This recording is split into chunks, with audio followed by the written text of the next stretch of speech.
ಸನ್ಮಾನ್ಯ ರಾಜ್ಯಪಾಲರು ಪ್ರತಿ ವರ್ಷದ ಆರಂಭದಲ್ಲಿ ಜಂಟಿ ಅಧಿವೇಶನ ಸೇರಿದಾಗ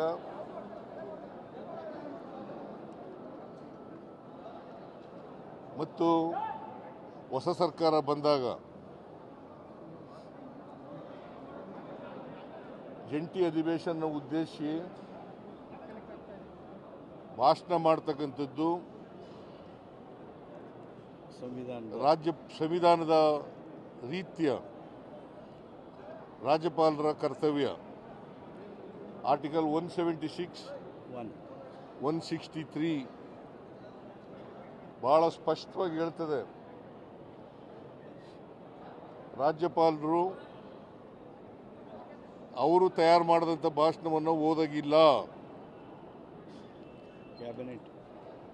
ಕ್ಯಾಬಿನೆಟ್ ಏನು ಪ್ರಿಪೇರ್ ಮಾಡಿಕೊಡ್ತದೆ, ಸರ್ಕಾರದ ಸಚಿವ ಸಂಪುಟ ಏನು ತಯಾರು ಮಾಡ್ತದೆ ಭಾಷಣ, ಆ ಭಾಷಣವನ್ನು ಓದಲೇಬೇಕು.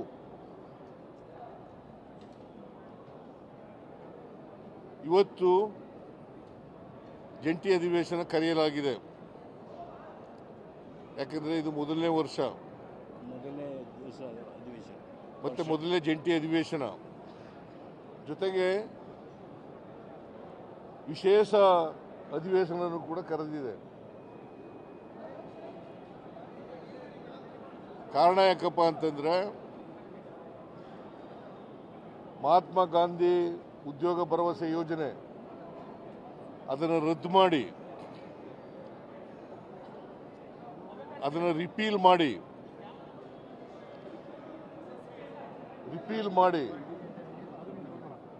ವಿ.ಬಿ.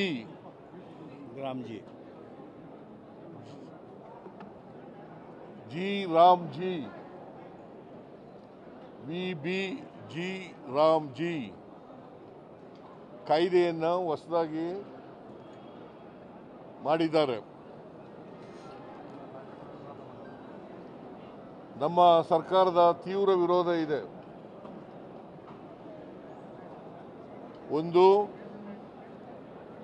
ಮಹಾತ್ಮ ಗಾಂಧೀಜಿಯವರ ಹೆಸರನ್ನು ತೆಗೆದುಹಾಕಿರ್ತಕ್ಕಂಥದ್ದು. ಎರಡನೇದು, 20 ವರ್ಷಗಳ ಹಿಂದೆ 2005 ಮನಮೋಹನ್ ಸಿಂಗ್ ರವರು ಪ್ರಧಾನಮಂತ್ರಿಯಾಗಿದ್ದಾಗ ಅವರು ಡೈರೆಕ್ಟಿವ್ ಪ್ರಿನ್ಸಿಪಲ್ಸ್ನಲ್ಲಿರ್ತಕ್ಕಂಥ ಸಂವಿಧಾನದ ನಿರ್ದೇಶನಗಳಲ್ಲಿರ್ತಕ್ಕಂಥ right to work, right to food, right to education, right to information, ಈ ಕಾಯ್ದೆಗಳನ್ನು ತಂದಿದ್ರು. ಉದ್ದೇಶ, ರೈಟ್ ಟು ವರ್ಕ್ ಕಾಯ್ದೆ ತಂದದ್ದು ಉದ್ದೇಶ ಏನಪ್ಪ ಅಂತಂದ್ರೆ, ಹಳ್ಳಿಗಾಡಿನಲ್ಲಿರ್ತಕ್ಕಂಥ ಬಡ ಕಾರ್ಮಿಕರಿಗೆ ವರ್ಷದಲ್ಲಿ 100 ದಿನಗಳ ಕಾಲ, ಕನಿಷ್ಠ 100 ದಿನಗಳ ಕಾಲ ಉದ್ಯೋಗವನ್ನು ಕೊಡಬೇಕು ಅಂತಕ್ಕಂಥ ಉದ್ದೇಶದಿಂದ. ಇದರಲ್ಲಿ ದಲಿತರು, ಕಾರ್ಮಿಕರು ಮತ್ತು ಮಹಿಳೆಯರು, ಸಣ್ಣ ರೈತರು ಇದರಲ್ಲಿದ್ದಾರೆ. ಈ ಉದ್ಯೋಗ ಪಡ್ಕೊಳ್ತಕ್ಕಂಥ ಕ್ಯಾಟಗರೀಸ್ನಲ್ಲಿ ಇವರೆಲ್ಲರೂ ಕೂಡ ಇರ್ತಕ್ಕಂಥ ಇದು. ವಿಶೇಷವಾಗಿ 53% ಮಹಿಳೆಯರಿದ್ದಾರೆ, 28% ದಲಿತರಿದ್ದಾರೆ. ಇವ್ರಿಗೆ ಉದ್ಯೋಗ ಕೊಡ್ತೀವಿ ಅಂತಕ್ಕಂಥ ಖಾತ್ರಿ ಇಲ್ಲ. ಅವರು ಕೇಳಿದ ಜಾಗದಲ್ಲಿ, ಅವ್ರ ಊರಿನಲ್ಲೇ ಅಥವಾ ಅವ್ರ ಜಮೀನುಗಳಲ್ಲೇ, ಸಣ್ಣ ರೈತರಾದರೆ ಅವ್ರ ಜಮೀನುಗಳಲ್ಲೇ ಅವರು ಕೆಲಸ ಮಾಡ್ಬೋದಾಗಿತ್ತು. ಇದನ್ನು ರದ್ದು ಮಾಡಿದ್ದಾರೆ. ಯಾಕಂತಂದರೆ, ಈಗಿನ ವಿ.ಬಿ.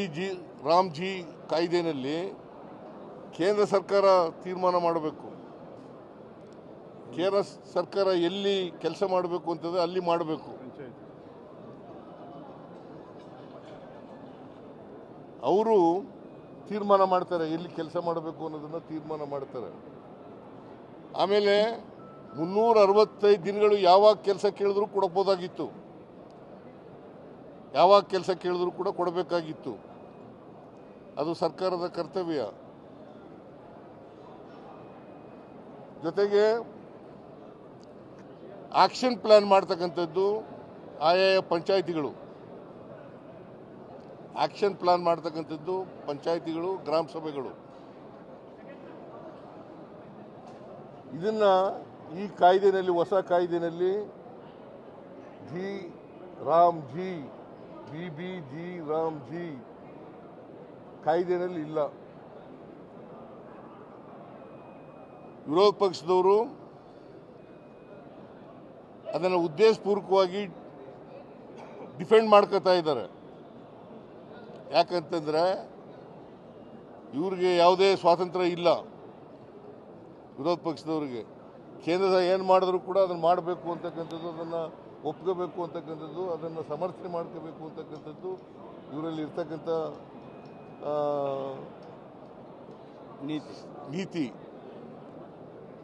ನೀತಿ. ಅದರಿಂದ ನಾವು ಅದನ್ನು ವಿರೋಧ ಮಾಡಿದ್ದೀವಿ. ಅದನ್ನು ಕ್ಯಾಬಿನೆಟ್ಟು ರಾಜ್ಯಪಾಲರ ಭಾಷಣದಲ್ಲಿ ಸೇರಿಸಿತ್ತು. ಮರುಸ್ಥಾಪನೆ ಮಾಡಬೇಕು ಅಂತ ನಮ್ಮ ಉದ್ದೇಶ ಏನಪ್ಪ ಅಂತಂದ್ರೆ, ಅದರಲ್ಲಿ ಮನ್ರೇಗಾದಲ್ಲಿ ಉದ್ದೇಶ ಏನಪ್ಪ ಅಂತಂದ್ರೆ ಮನ್ರೇಗವನ್ನ ಮರುಸ್ಥಾಪನೆ ಮಾಡಬೇಕು. ಈಗ ತಂದಿರತಕ್ಕಂಥ ಹೊಸ ಕಾಯ್ದೆಯನ್ನು ರದ್ದು ಮಾಡಬೇಕು. ನಮ್ಮ ಪಕ್ಷದಲ್ಲಿ ಮತ್ತು ಸರ್ಕಾರದಲ್ಲಿ ತೀರ್ಮಾನ ಮಾಡಿದ್ದೀವಿ.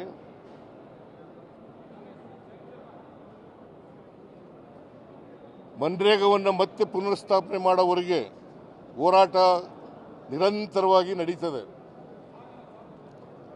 ಯಾವ ಮಾದರಿನಲ್ಲಿ ಅಂತಂದ್ರೆ, ರೈತ ವಿರೋಧಿ ಕಾಯ್ದೆಗಳನ್ನು ತಂದಿದ್ರಲ್ಲ, ಅವುಗಳನ್ನು ವಾಪಸ್ ತಗೊಂಡ್ರಲ್ಲ, ಅಲ್ಲಿವರೆಗೂ ಕೂಡ ನಾವು ಹೋರಾಟವನ್ನು ಮುಂದುವರಿಸ್ತಕ್ಕಂಥ ಕೆಲಸವನ್ನು ಮಾಡ್ತೀವಿ. ಆದರೆ ರಾಜ್ಯಪಾಲರು ಕ್ಯಾಬಿನೆಟ್ ತಯಾರು ಮಾಡಿದಂಥ ಭಾಷಣವನ್ನು ಓದ್ದೇನೆ, ಅವರೇ ತಯಾರು ಮಾಡಿದಂಥ ಒಂದು ಪ್ಯಾರಾ ಭಾಷಣವನ್ನು ಓದಿ ಸಂವಿಧಾನದ ವಿಧಿಗಳಿಗೆ ವಿರೋಧ ಮಾಡಿದ್ದಾರೆ, ಉಲ್ಲಂಘನೆ ಮಾಡಿದ್ದಾರೆ. 176, 163 ಇಟ್ಸ್ ವೆರಿ ವೆರಿ ಕ್ಲಿಯರ್. ಈ ಶಲ್ ರಾಜ್ಯ ERC shall read the speech prepared by the cabinet of the government.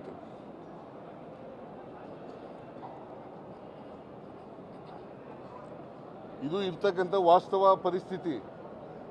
ಇದು ಸಂವಿಧಾನದ ಉಲ್ಲಂಘನೆ ಆಗಿದೆ. ಮತ್ತೆ ಜನ ಪ್ರತಿನಿಧಿಗಳ ಸಭೆಗೆ ಅವಮಾನ ಆಗಿದೆ. ಇದು ಮೊದಲಿಂದ ನಡ್ಕೊ ಬಂದಿರತಕ್ಕಂಥ ಪದ್ಧತಿ. ಸಂವಿಧಾನ ಬಂತವಿಂದ ಅಸೆಂಬ್ಲಿಗಳು, ಪಾರ್ಲಿಮೆಂಟ್ಗಳು ಪ್ರಾರಂಭ ಆದಮೇಲೆ ನಡ್ಕೊ ಬಂದಿರತಕ್ಕಂಥ ಸಂವಿಧಾನ ಬದ್ಧವಾದಂಥ ವಿಚಾರ. ಇದನ್ನ ಉಲ್ಲಂಘನೆ ಮಾಡಿದ್ದಾರೆ. ಇದನ್ನ ನಮ್ಮ ಸರ್ಕಾರ ಪ್ರತಿಭಟನೆ ಮಾಡ್ತದೆ, ನಮ್ಮ ಪಕ್ಷ ಪ್ರತಿಭಟನೆ ಮಾಡ್ತದೆ, ನಮ್ಮ MLAಗಳು ಪ್ರತಿಭಟನೆ ಮಾಡ್ತಾರೆ, MLCಗಳು ಪ್ರತಿಭಟನೆಯನ್ನು ಮಾಡ್ತಾರೆ. ಇಡೀ ರಾಜ್ಯದಲ್ಲಿ ನಾವು ಹೋರಾಟವನ್ನು ಹಮ್ಮಿಕೊಂಡಿದ್ದೀವಿ. ರಾಜ್ಯಪಾಲರು ಕೇಂದ್ರ ಸರ್ಕಾರದ ಕೈಗೊಂಬೆಯಂತೆ ವರ್ತಿಸಿದ್ದಾರೆ.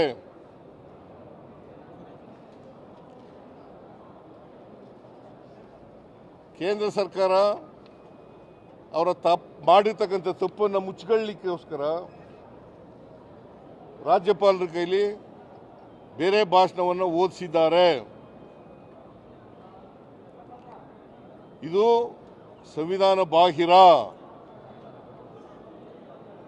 ಸಂವಿಧಾನದ ಉಲ್ಲಂಘನೆ.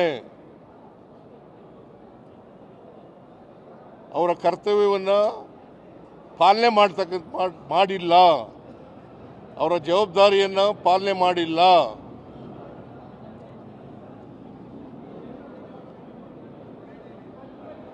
ನಾವು ಓದಿರ್ತಕ್ಕಂಥ ಭಾಷಣ ಈಗಾಗಲೇ ಎಲ್ಲ MLAಗಳಿಗೆ MLCಗಳಿಗೆ ಡಿಸ್ಟ್ರಿಬ್ಯೂಟ್ ಮಾಡಿದ್ದೀವಿ. ನಾವು ತಯಾರು ಮಾಡಿದಂಥ ಭಾಷಣ, ಸರ್ಕಾರ ಕ್ಯಾಬಿನೆಟ್ ತಯಾರು ಮಾಡಿದಂಥ ಭಾಷಣನ ಎಲ್ಲ MLAಗಳಿಗೆ MLCಗಳಿಗೆ ಡಿಸ್ಟ್ರಿಬ್ಯೂಟ್ ಮಾಡಿದ್ದೀವಿ. ಅದು ನಾನು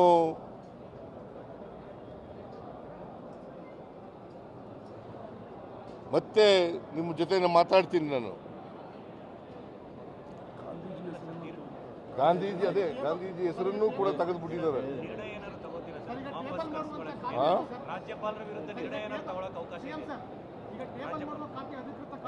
ಇಲ್ಲ, ನಾವು ಕೋರ್ಟ್ಗೆ ಹೋಗ್ಬೇಕು, ಸುಪ್ರೀಂ ಕೋರ್ಟ್ನಲ್ಲಿ ಮೊಕದ್ದಮೆಯನ್ನು ಹೂಡಬೇಕು ಬೇಡವೋ ಅಂತಕ್ಕಂಥದ್ದನ್ನು ವಿಚಾರ ಮಾಡಿ ನಿಮಗೆ ತಿಳಿಸ್ತೀನಿ.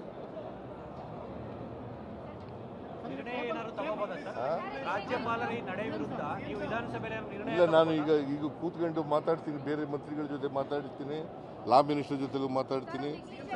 ಮಾತಾಡಿ ಅಂತಿಮವಾಗಿ ನಿಮಗೆ ತಿಳಿಸ್ತೀನಿ.